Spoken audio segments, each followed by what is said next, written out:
it's a goal. Who got the assist? Who got the assist?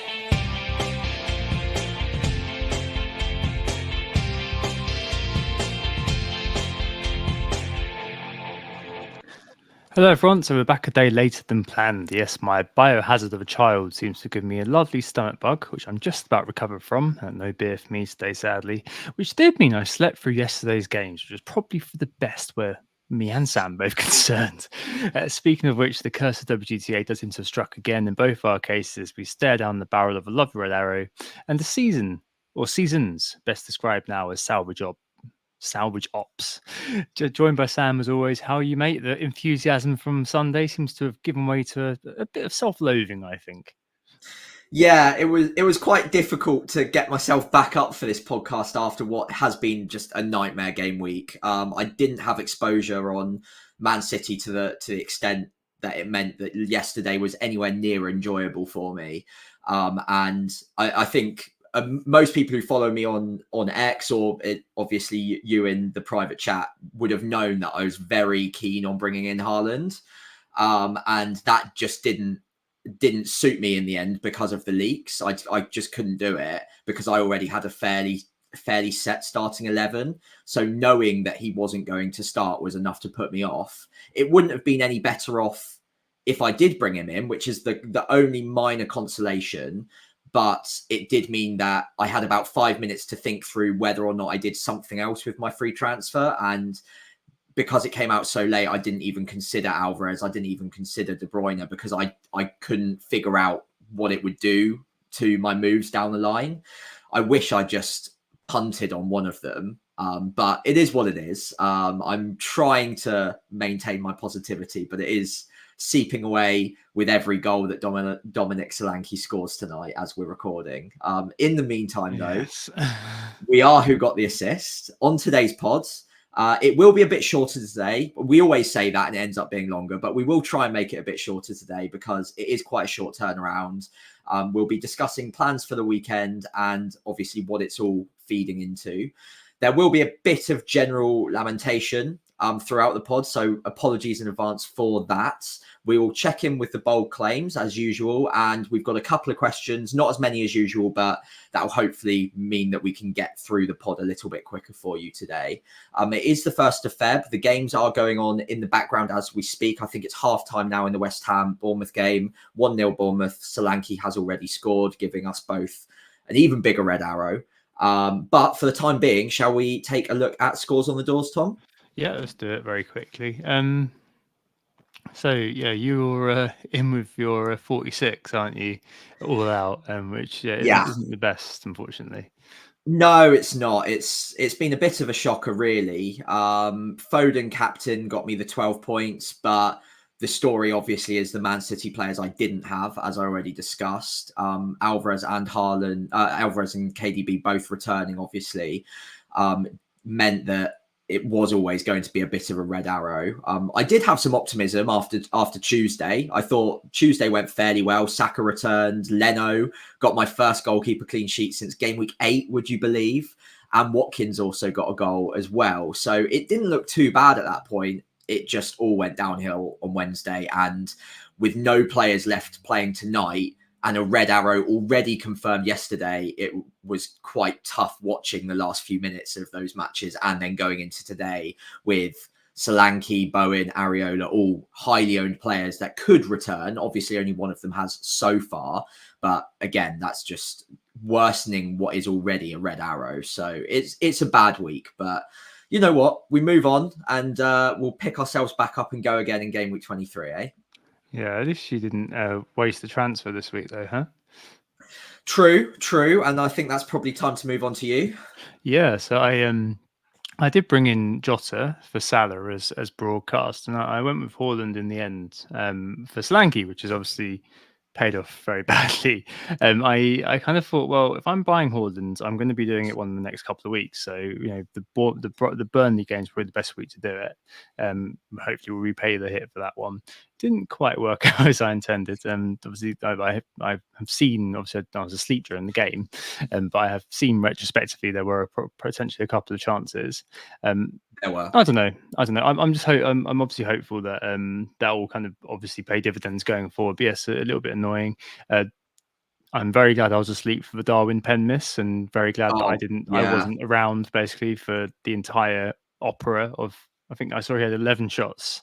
Yeah, hit the woodwork 4 times, which yeah, so one return basically away from a green arrow effectively. I think so. I think that would have a goal, and then basically an assist at the end would have been more than enough to get a green arrow. So I'll end up 55 -4. And yeah, I wasn't a green arrow overnight, but I was bang on the safety score. So I'm the red arrow today is pretty kind of nailed in. Other kind of kicker, which kind of sickened me as well before I kind of succumbed to being properly sick, was obviously having double Arsenal defence, and then conceding the goal in like the 88th minute, 89th minute, I think it was, something like that. I mean, that again would have been very good. So yeah, I think, you know, it's all kind of turned on a dime, like a few little 50-50s that haven't quite sort of gone my way again. And I think that's been kind of a recurring story recently for both of us, that the 50-50s just don't seem to have gone our way, and also kind of just missing a few of the kind of the little hauls that have been going on over the last few weeks. Like we were just saying before we joined, that there were kind of just there's just been those moments that we just haven't been a part of for whatever reason, and those are points which, yes, okay, you can kind of say they're fortuitous, like the Gabriel sort of explosion in game week 21. You can say they're fortuitous, but at the end of the day, like, those points being lost, they're very hard points to then make up again if you're not part of that particular party. And you know, we have both been kind of looking at our last kind of 7 or 8 weeks, and it has been very much kind of a case of 2 steps forward, 1 step back, hasn't it, quite a lot of the time? Yeah, I'd go as far as to say 1 step forward, 2 steps back as well. So in my case, I was analysing it before the pod, and I've only had, I think, 2 red arrows in the last 8 or 9 game weeks, and I've gone down in rank overall. All of my little steps forward have been minor green arrows, and the red arrows, when they've come, have been pretty major. I think doubling my rank the last time it happened, and then tonight is looking pretty bad as well. So to make up the damage in those rarer red arrow weeks has been quite difficult. And like you say, I feel like I think it's okay to miss one of the parties. If Gabriel explodes and you miss out on that, like I got a green arrow last week without that, but to miss out on 2 or 3 or 4 of those parties, which I feel like we have done recently, means that inevitably you're going to start falling behind the pack when a red arrow does eventually come. You need those in the good weeks to have a properly season-changing week, and then that kind of nullifies the red arrows when they do come. And I just feel like I've not taken as much of a step forward as I've needed to in the weeks that should have been cashing in. And that's where the frustration has crept in. Maybe I haven't been playing aggressively enough. Maybe I've just landed myself on the wrong side of the tracks. I don't know. But at some point, I've got to zag a little bit if I'm going to make up. I think it's about a 40-point deficit now to 100k, if my calculations are correct. So that needs to be made up pretty quickly. So yeah, there's going to be some zagging going on at some point if it doesn't come in the next few game weeks.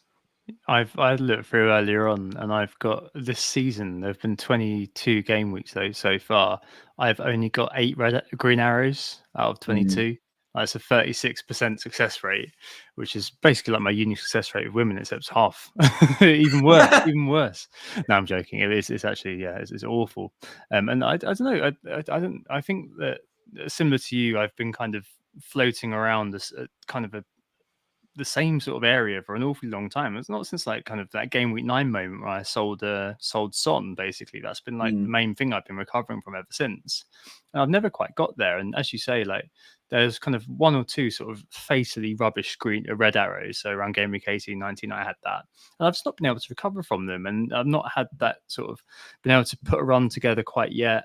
I've not been able to kind of get lucky / kind of have the variance go in my way for a couple of those sort of big scores, which, as you say, sort of consolidate your recovery almost. And, it's great to see people. I don't really go on X that much anymore, but I have heard tell of people who have gone from 300k to 30k in the last sort of 3 or 4 weeks, and that's great. It's just not quite happened for me so far this season, and I suppose it's the nature of that zagging, which is kind of troubling me or confusing me, because you're definitely in that sort of state of mind now where it's like, damned if you do, damned if you don't. And you can definitely see kind of, you start to lose, not lose faith, I suppose, or at least kind of the focus you had on the moves and the kind of the confidence you had in the moves you were making. I feel that sort of dissipates if you've had kind of a bit of a fallow period, and I'm definitely feeling that. Like the next move I make, and the next captaincy pick as well,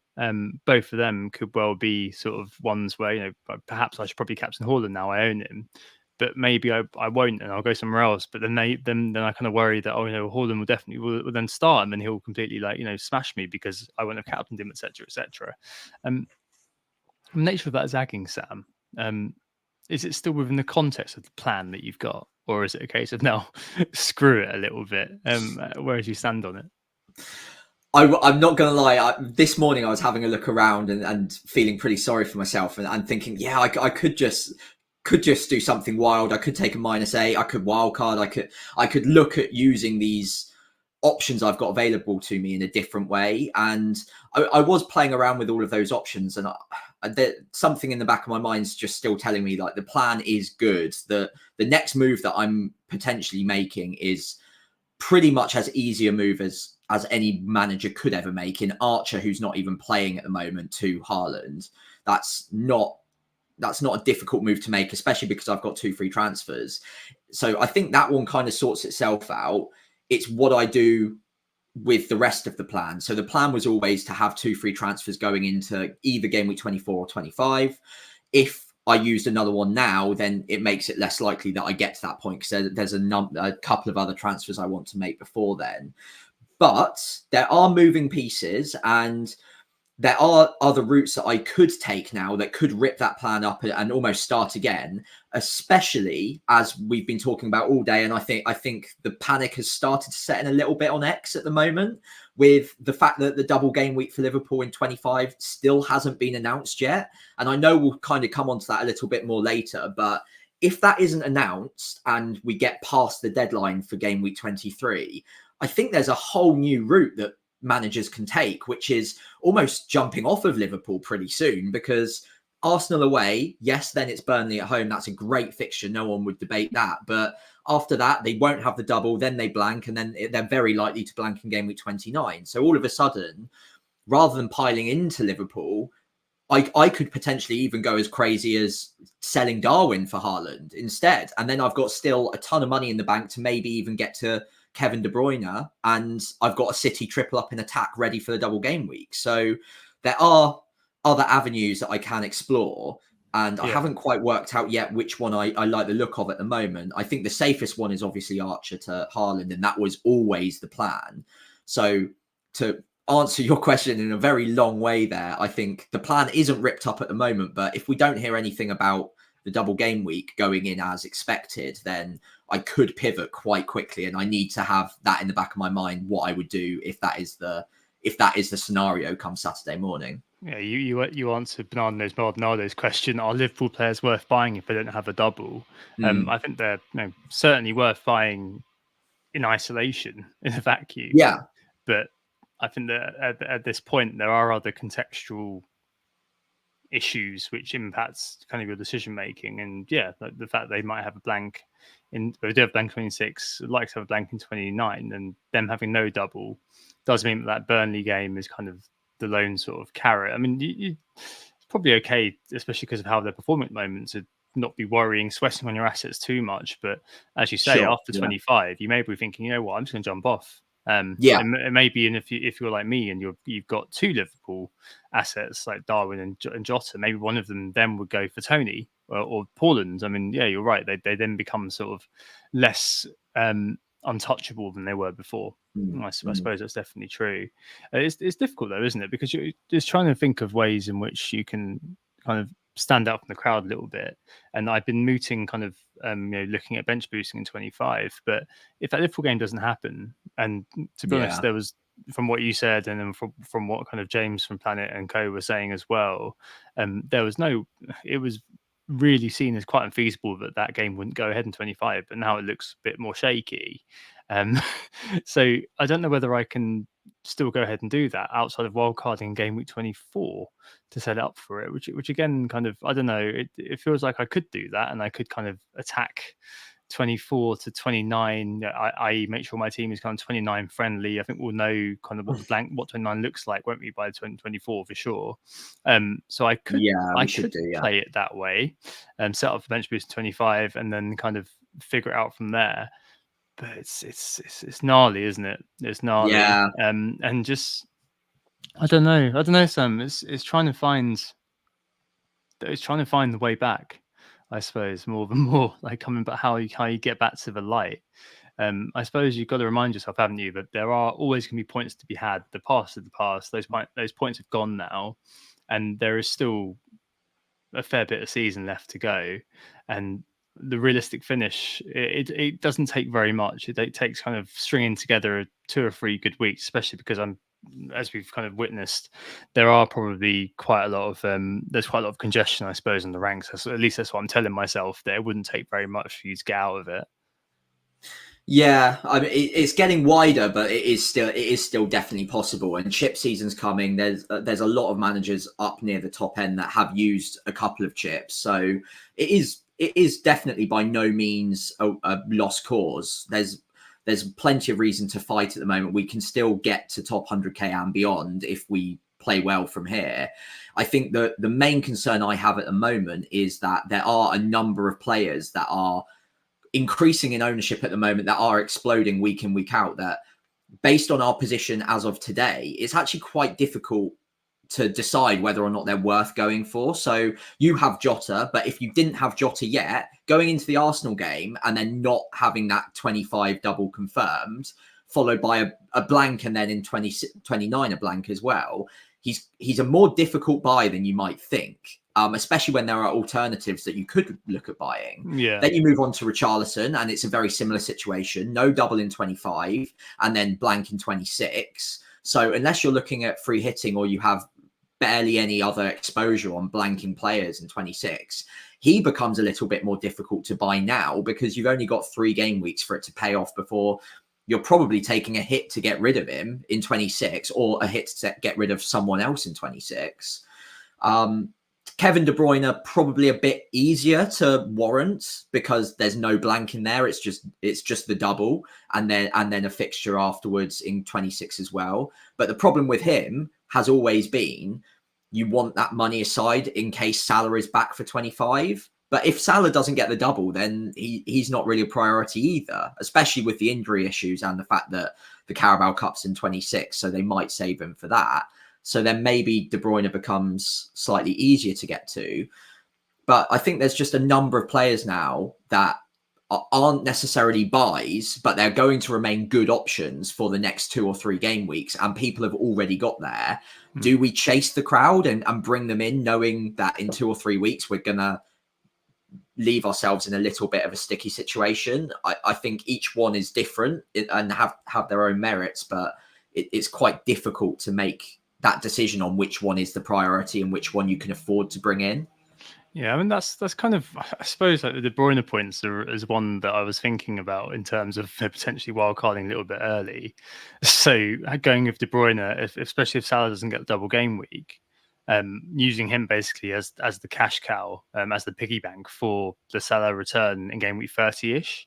Something like that, and making that kind of situation work, because you could do a few things. Like we know, for example, that Brentford's have game week 29 and have the double then, so you can obviously take the free spots from there. See whatever happens, as we discussed last week, between West Ham, Villa, Arsenal, Chelsea. pretty much, I think pretty much all of them have got a good fixture in game week 25 as well. This again, if you are still kind of clinging on to a semblance of a bench boost essentially in 25, if you still want to get out of the way, and see what happens with Bournemouth as well. If they've Bournemouth and Luton, if they've got a double, but then I suppose they've got the Luton at least got the blank in 26, so it's probably not as easy to kind of look through. It is probably feasible to plot your own path and not follow the main one, and it may be one that you want to consider if you're not doing as well as you'd like to. I think if you're doing as well as you'd like to, just follow the orthodox strategy 100% because it's going to see you home. If not, I do think there's definitely room to be disruptive, and I think you probably got to be disruptive somehow. And as you say, there are loads of yeah buts surrounding a lot of the players, so it might be quite good to maybe be a bit more radical with how you utilize the chips. And maybe that could be your sort of the tool in your armory that you're going to use to try to work out the ranks, because it may be that the players at the moment on their own aren't going to quite get there. It's the combination of players and how you attack sort of the upcoming opportunities slash navigate the upcoming risks, which is going to be different. Because I mean, you still got like 26 to kind of navigate. You got the 29 to navigate. I think that it sounds like a lot of people are kind of set on just using fixtures, using transfers to get through that fixture. I don't think it doesn't. I've seen kind of people saying, "Oh, it seems like the natural thing to do to bench boot to free hit that week," but I don't know. It does seem a bit like most people are kind of planning to use transfers to get through that. It's just, I don't know, it's just something to think about. I'm not 100% committed to anything at the moment, but the next couple of weeks, if they do kind of start to go badly, it might be worth looking at something sort of slightly esoteric. It may be also be seen as kind of panicking a little bit. But I would say that there's been a sustained period of not really doing anything, no matter how I look at it. So, since game week 10, I've been in the same position pretty much. So it's not like it's kind of me just kind of having a few bad weeks going, oh crap, I'm just going to hit that wildcard button. I think that I'm definitely in a position where I can justify doing something slightly different, that's for sure. I don't know. I think we'll have to see what happens with the double game at 25 first, though. Yeah, absolutely. I think so much hinges on that. I think the strategy to wildcard in 24 could work, but I think a lot of it depends on if Liverpool double in 25, because that will completely change the structure of that wildcard. And if they do double and you wildcard into it, you're going to want triple Liverpool, and you'll want Spurs players in there as well because of 29. And then potentially Chelsea play in 29 as well if they lose in the FA Cup too. So you'll probably want Cole Palmer in, for instance. And then all of a sudden you're looking at 6 or 7 players blanking in 26 straight after wildcarding and potentially bench boosting. And all of a sudden, all of your gains from the previous 2 weeks might be found out a little bit. So I think it works better if Liverpool don't have the double in 25, because then you don't need to pile into them quite so much. In fact, you probably just avoid them altogether, and you can still have like the Spurs assets, maybe a Chelsea asset on your bench to help you navigate 29 without needing a free hit. So I think that strategy does work, but it depends on what's going on with Liverpool. Yeah, it's definitely possible. Put it that way. Yeah, definitely. If it does feel like kind of scratching around a little bit, really, and overcomplicating what probably looks like a fairly obvious just triple captain, we're getting desperate. Yeah, trying to find anything different you could possibly do. But yes, just to reiterate, the most obvious sort of way through is triple captain 25. Use your either free hit if you want to, but more likely than not use transfers through 29, wildcard somewhere in the 30s, free hit in 34, bench boost in 37. It's just trying to find other ways to do it. And I just don't know. I've spoken a bit about this being a bit of a season of moments. I just don't know to what extent, and we've kind of touched on it a couple of times, like bringing in a Hail Mary player is gonna pay off. Like I appreciate completely, like buying Inezi the week just gone, for example, that's been sort of a bit of a godsend for a lot of people, and fair play, like former pod host FPL Harry, who's resisted WGTA curse. But, it's the only one. It's exceedingly exceedingly tough. It's tough out there, basically, and we haven't got the answers, but we do empathise with you if you're doing badly, and if you're doing well, I hope we provide you a good bit of Schadenfreude. Anything else to say on this one, Sam? No, I don't think there's a particular anything to add at the moment. I think because it all depends on the Liverpool situation with the double game week. One thing that maybe I'll add very quickly is the possibility that has been floated on X tonight, I think between Ben Crellin and someone else, that maybe the Bournemouth Luton game goes into game week 25. Obviously, then giving both Luton and Bournemouth the double game week. So just a heads up that is something that's now being touted as potentially possible. I still think it's very unlikely, and it would be much more likely that the Liverpool Luton game goes into there. But there is now a small whisper that could be an alternative that could go in there. So just a heads up, if you're looking at selling Solanke for whatever reason, I'm not sure why you would tonight after he scored. Last week is a different situation. Only idiots would have done that. But there is now very, very remote chance that Bournemouth double in 25. So maybe wait until Saturday morning before making a Luton asset as well. If they do get that double, yes, they're banking 26, but their game against Forest is probably the likeliest game that will go ahead. I mean, obviously all to see. Yes, one that I think will hopefully will come out in the wash in the end. But yes, if that does happen, then I'll look even more stupid than I already feel. So there we go. Right, okay. Bold claims this week, Sam. Let's do it. So last week was I went for KDB to blank, did not pay off. And I went for Hall to score off the bench and didn't work either. Annoyingly, that was unlucky. To be fair, I did actually have a gut feeling because everyone else I didn't own scored, so I just thought Haaland was definitely going to get something, but not quite. So it remains, I think, 5-4 to you. This week, I'm going with Watkins to Hull against Sheffield United. Didn't quite happen from last time out. I believe the reverse fixture was when a lot of us captained him. And did he get an assist or did he just outright blank? That was when they locked it down, didn't they? It was in that blank. It was in that kind of blank game weeky thing, wasn't it? Okay. Yeah, they completely locked it down, didn't they? Yeah. Okay. So yeah, I'm hoping for a bit of revenge from Watkins there. I'm sure he doesn't see it that way, but 10 plus points for him is my bold claim for game week 23. What about you? Fair play. And I'm going to go for 4 goals in Liverpool versus Arsenal. I think it's really interesting because it's the immovable, unstoppable force meets the immovable object. But we've seen that we are pretty bad at City-itis, i.e. conceding kind of silly goals. Liverpool have I was to say they are clinical.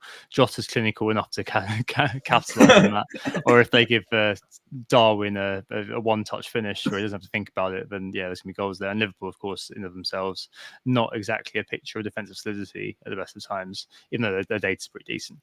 So I think 4 goals in that game. I'm going to have it down as like a 2-2, something like that.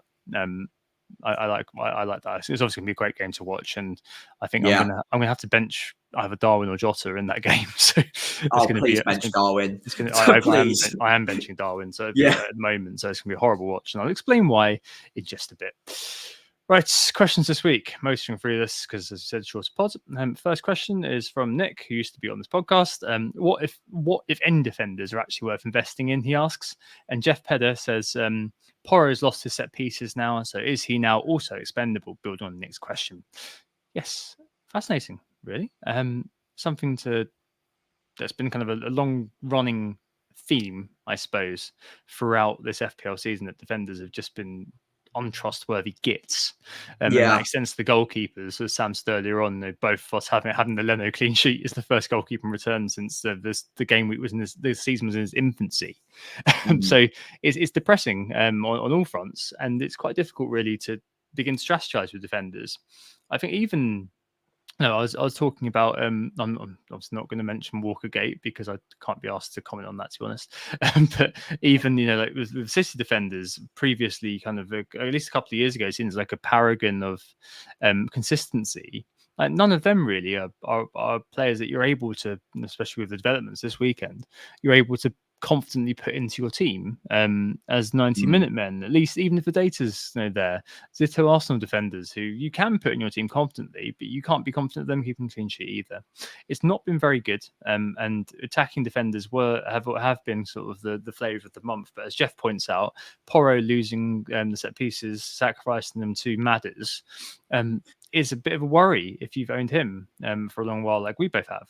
So what do we do with defenders? Is it just a case of sacking it off, leaving it, going right down a way that you could look at it, just going old school, sacking them off entirely, just getting the cheapest ones? That could be a way, or you could just kind of abide by EO and just kind of cover yourself off with kind of the three highest owned defenders, which I think most of us are doing anyway, and play it that way. Naturally, we are, yeah. Yeah, it's rubbish, isn't it? Yeah. So one quick point though, just so we get our facts straight, Porro didn't lose corners over the week in the match. He actually took 4 against who did they even play against Brentford? I double checked it because I saw that he at least took 1, so I just wanted to make sure. He got 4, so I don't know whether that was all of them, whether he shared them with Maddison. I think there's a good chance he did, but at the very least he got some. I don't know how long that will last, but maybe that's one little olive branch we can cling on to for another game week.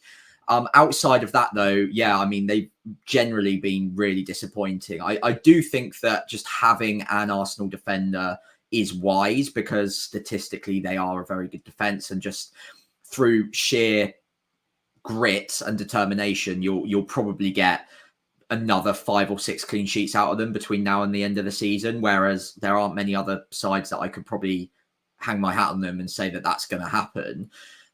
Then outside of that, you maybe just chase the upside where possible and look for defenders that have some sort of attacking upside.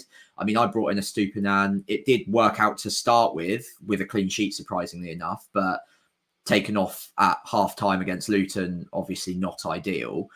Yeah, I mean, obviously there was kind of Walkergate over the deadline, but can we trust him to start again yet? I'm not sure. But if he does regain his starting place, he might be just an easy, if very boring defensive option that you'd hope City keep a few clean sheets every now and then. So, yeah, I mean, it's quite hard to even pick one out at the moment. Alfie Doughty, possibly, if you're not worried about game week 26. Yeah, what about you? Is there anyone that you can think of that you'd like at the moment? Not really. I mean, I'd Yeah. love this. I'd love like Ake. I think would probably be a defender that I'd be looking at. I am actually looking at making a defensive move this week. I've got to make one because otherwise I've got 2 Arsenal defenders playing against Liverpool. So what I'm probably going to do is buy Big Dan Burn, to be honest, or Sven Botman. Newcastle have got 3 decent game weeks coming up defensively: Luton, Forest, and Bournemouth, the big 3. And I think that I need a defender who's fairly cheap. Burn's 4.4. There's also Botman 4.5. I'll probably go with Burn and just leave it at that. I mean, that seems to me like a decent sort of way to move it forward a tiny bit. Ultimately, I do want to kind of take a bit of money out of defense because I've kind of maybe gone too far with Saliba, White, Porro. So again, a fair bit to do. I think that just kind of going with the fixtures and going with the likelihood is still an okay way to do it, I think. But it's not a pretty picture basically, and I think that if if it ain't fixed, don't break it further. I wouldn't be messing around with them too much, to be honest. And it still amazes me that you still got the likes of Tarkovsky and Mikolenko in the top 10 for defenders this year. Like, it's astounding. Maybe Everton defenders are the answer. Yeah, and Doughty at Luton. If he's got just one blank, but got double, like another player you could just bring in, just think, screw it, fuck it, we'll go with that. But yeah, are they worth investing in? Not really. It's always, I think that is kind of a case that they should be very low on your list of priorities unless you absolutely have to make a defensive move. I think I am in that category right now, especially with Shimikas and Charlie Taylor as my kind of benches. But if you're not in that situation, I just kind of roll with it in defense and kind of focus your moves elsewhere, because it's very unlikely at the moment that you're going to be seeing a particular payoff from those. Yeah. Next question, a different part of the pitch where there's a glut of prospects at FPL Death Star. What are your thoughts on the forwards now? Because you can make reasonable cases for Haaland, Alvarez, Tony, Solanke, Watkins, etc., etc., and Hoyland, who has been absolutely smashing it very recently as well. There are quite a few options on the table. And I think that a lot of it's going to be, I guess, framed by the double game weeks and the blanks as well. So, for example, picking up Tony in a little while is going to be pretty key. If Liverpool don't get a double, then kind of removing Darwin for Tony, even this week, may be something that people will be looking at. But I guess if you're on Watkins, Alvarez, and Tony at the moment, for example, it's going to be quite difficult to be looking at kind of other players, I suppose. And it might be a case you kind of just pick three and just back them, especially if you can kind of get them to synergize with the upcoming fixtures. Does that sound about right? Yeah, I'd almost create like a tier system that you sometimes see on X or on viral YouTube videos or something, where you've got your A star, that's Haaland. I think once he's fit and he's starting matches, you want to get to him, and any other forward is someone that you could theoretically sacrifice for him because he's that important. After that, I think you've got a lot of people in the sort of the suboptimal category. So the second from top one, Tony fits into that. Alvarez potentially fits into that. Solanke, Watkins, maybe Darwin if they get the double as well, kind of fits into that. Maybe half a notch down. And I wouldn't be necessarily moving around any of them between each other too much. I don't think there's any major urgency. For example, you mentioned Tony. I don't think you need to rush to get to him now if you've got Solanke, Watkins, or even Darwin. I think you could probably hold on to any of them for the next couple. And then Tony for the double. I think 25 is when Tony becomes like a really good option. Alvarez is a very interesting one. I wouldn't be selling him yet unless you absolutely have to get to Haaland, and we know that Haaland's going to start in 23. Otherwise, I would be tempted to try and hold on to him and see whether they start the matches together or whether or not it's either or, because previously this season we have seen them both starting. So if that happens again, you're going to want Alvarez for the double game week as well. So maybe don't do anything too hasty unless you absolutely have to get to Haaland. Watkins and Solanke, I think, again, until we get more information on whether Bournemouth, well, they do have a double game week at some point. It's just a matter of when it goes in. Some more information on that would be good. And Watkins might play in game week 29. So he might be a decent hold as well. So I think there's a lot of forwards that are difficult sells, with the exception that you would sell pretty much any of them for Haaland once he's confirmed to be fit. Yeah, fair play. I mean, do you think Hoyland could come into the mix, Sam? I mean, yeah. He's got 11 points, 8 points over as it stands thus far of the last few weeks. United, much to our disgust, are on the piss, like Marcus Rashford, doing very well. A mini revival potentially on the cards, or maybe it's just like the usual sort of boom and bust that we've seen. But hey, yeah, a lot of false dawns there. Could be another example of a player that you could kind of go with. But yeah, the impetus is always going to be surrounding the double game weeks and things like that, and I suppose just the exposure too. So if there was a lot of people looking, for example, there were a lot of people at least looking to remove Watkins not for long ago. The ownership is still pretty high. Investor ownership is still pretty high, and next few fixtures are very good. Up until kind of game week 28, they're pretty good. In fact, I think they're pretty decent. They're kind of 31ish. So it's always going to be a case of risk and reward with those players, especially if we haven't got as many slots as other positions. So yeah, pick and stick. I think it's just trying to figure out that kind of correct time to get Haaland in, as you were touching on with Alvarez. Mike asks, will Haaland start against Brentford? And I suppose that's kind of where the question sort of begins, really, for managers like yourself who haven't been foolish enough to buy him in yet. I mean, yeah. you were looking at the quotes from Pep earlier on, and you kind of found a source of encouragement, did you? Yeah, I think so. So the quotes that came out about half an hour before we started recording were along the lines of like, in what game state would Haaland have gotten minutes? And then it went on to how do you see him and Alvarez starting and fitting into the team together? So to tackle the first point to start with, he was basically talking about the fact that if City were 7-0 up against Burnley at half time, then he might have brought him on earlier. Whereas if it was only 1-0 going into the final 20 minutes, he might have come on later. So that to me suggests that it was to do with bringing him in at a point where he didn't need to rely on him, but could sort of get some minutes in the tank for him without being too worried about the game state. So he could have played more minutes, basically, is what Pep was saying, in my view there. I mean, he mentioned, I think it was 7-0 at half time, and he could have come on even that early. So I don't think he's that far away from being able to play more than a half, so i.e. starting the game. And then he went on to talk about Alvarez and Haaland. And in summary, for anyone who's got Alvarez and is panicking a little bit at the moment, he basically said that, yes, they can absolutely play together. It does give him a headache, but it's a good headache. And there are ways to use them both in the same 11 if he needs to. So I don't think Haaland starting necessarily means that Alvarez is gone, as we saw earlier on the season. But I think there will be an element of competition there. So it might not be as simple as they both just start getting 90 week in, week out. There will be minutes reduced somewhere. But yeah, I definitely saw it as a source of encouragement. I don't think he's far away, because we know that based off of those quotes, he could have played more than he did against Burnley.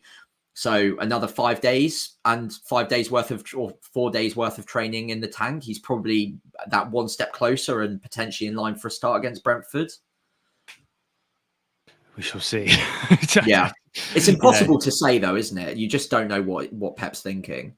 I know, and that's kind of the quandary I find myself in this week a little bit as well, in terms of what I do with the captaincy. We'll speak about in just a second. One more question, and we'll get on to that. Nath Jenkinson and Ranak Darrell asked about kind of cutting losses with players. So Nath has Pascal Gross is a very different thing, and he seems he said, I bought him. He seemed like a really good idea at the time because of the fixtures, but he's playing very deep and not getting any points. Should I get rid? Yeah.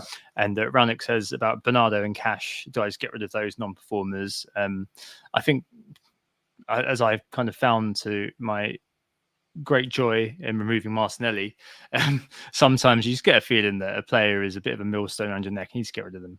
And to be honest, I think that in situations that you both are in, and I'm sure many people are in the situation as well, where you've got one or two non-performing players that you've bought on what seemed like a good idea at the time, so that sort of pitch, and it's not really kind of worked out for you with those players, it's definitely worth kind of getting rid and moving on.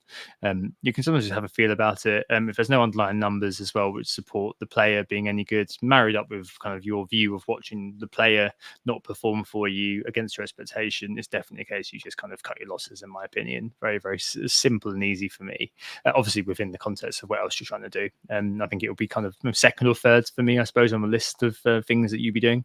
That's why Martinelli lasted so long, because there were so many things I had to do otherwise. But I sometimes do wish I took the -4, Sam, and just kind of got it done a lot earlier. Yeah, I think in those three scenarios, they're obviously different players with different merits, but the answer remains the same on all three of those. I think if I had them, I would probably move them on now, especially with Pascal Gross in midfield. I think there are just too many other midfield alternatives. Same probably goes for Bernardo as well. It is a shame because he's a fantastic player. He will get good minutes, but I think there are three better City assets that you want to target going into the double. And with Bernardo, because the minutes are a little bit at risk, you probably want to focus on the Man City players that have higher attacking upside week in, week out, even if they are equal risks to the minutes. When they're on the pitch, they're more likely to return. So I would probably cut my losses in both of those situations. And Matty Cash, I sadly had to deal with him for a few weeks earlier on this season. He became quite an issue. So I'd probably also be looking at moving him off as well. Certainly. All right, let's return to that Haaland discussion after that little segue, and talk about transfers and captains for this week. So I've already mentioned what I'm doing. I've got to make a defensive transfer, and that's likely to be Shimikas out for Big Dan Burn. I'll look at kind of cursory, like kind of data between him and Botman, but I think it's probably I'd just take 0.1 really there. Yeah, I say that I'm sure Botman scores a brace next game because that's literally how these things go at the moment, to be honest. But I'll do that. I'll put him in. Probably I've got Saliba and White. I'll probably bench Saliba and hope White gets an attack in return, something like that. And I've got to bench someone of the front eight. As I said last week, I was on the bench booth footing for 25. Don't know what that's going to look like now. Need double game week information. My front eight is really strong, and I've got Foden, Jota, Gordon, who was benched this week but has Luton at home, Palmer, Saka, and then Haaland, Darwin, and Watkins. I'm going to have to bench one, and I think it's going to have to be Darwin at the moment as it stands. I think that's kind of the best one out of that lot. I don't really see. I could bench Foden, for example, against Brentford potentially as well, and I hope there's more goals in the Liverpool Arsenal game. But I do think that kind of the Brentford game for City is going to be a bit better. And you always back City to score. I don't know. I haven't really considered it too much yet. I'll consider it over the next kind of 24 hours and see where I go with that. I feel like that's kind of where I'm going to go anyway. And yeah, just keep continuing to think about what I'm going to do in future when it comes to the kind of the onward sort of plan, if I'm still going to stick to that 25 bench boost or not. Captain this week, if I am reasonably confident that Haaland starts, I will obviously just captain Haaland.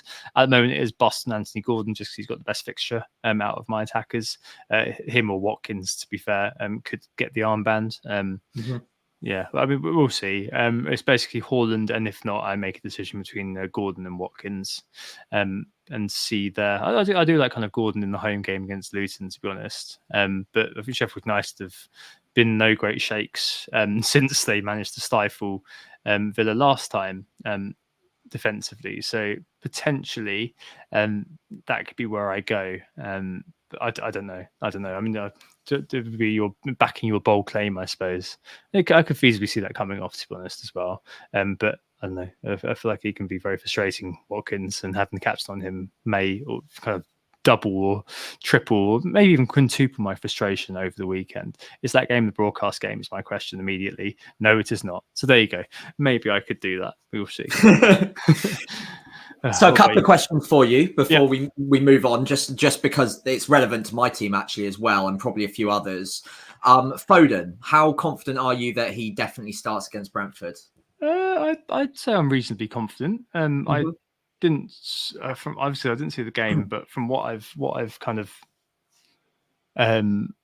gathered and what I've seen, he didn't play particularly badly in the last game. Certainly not. No. I don't know. It depends how kind of everything shakes out, as we've said, in terms of Haaland coming back in and how Alvarez, Foden, KDB, etc., all fit into the same team. I don't know. But if there are any indications, and that might be kind of my way out of it potentially, just to kind of think, hey, you know what? There's more doubt over Foden and Darwin, which I think there demonstrably potentially is, and so maybe that could be kind of where I end up with Foden on the bench, which would be a bit weird, but potentially not kind of game week ending. I say that, and then Foden goes off with 12 points. I'm in that sort of vibe at the moment. Reasonably confident, and I'll be kind of checking in with Alex MCFC and checking in with Emma and Jump the Wave and her predictions before I kind of make a fun decision there. Yeah, absolutely. Yeah, no, it makes sense. I'm not particularly concerned by it, but because there are quite a few like players with Man City that are fit to start now, and Bernardo obviously not starting recently, I'm maybe just got the yips a little bit there. Outside of that, the next question I had was Darwin, not necessarily about whether or not you want to start him, but do you think he keeps penalties? He scored 12, is it 12 out of 12 he'd scored before this one? That's correct. And he hit the post. Yeah. I don't know. I wouldn't be surprised if he does. I don't think it's kind of a catalogue of misses that I've seen other players like Bowen and Watkins lose the pens. I wouldn't be overly surprised if he took the next one, to be honest. I'm just I'm not sure what Jota's penalty taking record is like. Probably McAllister, right? Yeah, McAllister used to take them, didn't he, in the past? Potentially. Jota has taken one penalty in his entire career. Okay. For Wolves in I don't think Jota's 18. on penalties then. So that'd be interesting. We should clip that because he'll take the next one, and yeah. That'll be Anyway, good. I'll be happy. I'll be happy with that. I would not. Outside of that, Gordon at home to Luton looks like Isak's going to be out for a little while. Probably going to be playing out of position up front. That is true. Is there also a chance that he could be taking penalties? Because there are whispers that without Isak, without Wilson, who in the Newcastle starting 11 will. I mean, some people have even been touting Trippier, which I think would be quite incredible. If you've got Trippier at home to Luton and he's on penalties, that is pretty blockbuster. But Gordon might put his hand up and say, you know what, I'm in an attacking position. I'm leading the line. I'm going to have this. I don't like Gordon in attacking position, playing the number 9. I think he's a lot more effective on the side, and that is a very good point. And it may mean that the bus moves to Watkins live. He's not penalty either. But yes, potentially. I've seen those whispers about Trippier for quite a while, and it will be interesting to see. I feel like it might be a case of whoever wins it takes it. Maybe. Honestly, I don't think there's any sort of historic penalty takers hanging around in that team. I know that on Football Manager, I used to have Fabian Schär taking penalties because his penalty rating was pretty good for a defender. For a defender, randomly. But I mean that is completely random. And if that does happen, then well done Football Manager yet again. We'll see. Hopefully, this is all irrelevant, and Haaland just can come in and be captain straight away for me. Yeah. And what about you? Yeah, so the one final question I had as well, and I've moved it over to my team for anyone listening to the pods, because it is also, all of these are relevant to my team as well, is Palmer and Saka both being on penalties. Palmer probably the more likely of the two because he's got Wolves, whereas Saka's got Liverpool at home. I don't think either of them are too bad, especially Palmer in terms of a captaincy candidate either. What would you say to either of those? Yeah, I think so. If Haaland's not in, then it's open season for the captaincy again this week. Yeah, and we might have a week like it really is. This week just gone, it was notable because I think it was the first week there wasn't a player over 100% EO. Maybe it's kind of down to our ranks, but I looked at the top 10k as well. No, it's top 10k. Yeah, it was the same. That there was no player over 100% EO, which is good for the game. It can mean there's more savage swings, but a lot of the time it also means that you're not completely pummeled if you get the wrong captaincy choice, which I think is a really good thing. And it might be a case that a player like Palmer or something like that, who's not exactly overlooked, but a player that you can easily sort of forget about that's in your team, you might look at them and think, well, Wolves have are going to be running around a fair bit. They've played kind of a later game. When are Chelsea on Sunday? I don't know if they don't have much possession, Wolves tonight, which is I think they're kind of 50-50. So not quite how it would be if they play City, for example. But you could reason no tired legs, blah blah blah. I've just seen that Watkins is actually playing on TV on Saturday night, which is absolutely disgusting to watch. God, can I do that to myself, Sam? I don't know. Probably not. Yeah, could you do that to yourself? I see that it's bust on Watkins at the moment for you.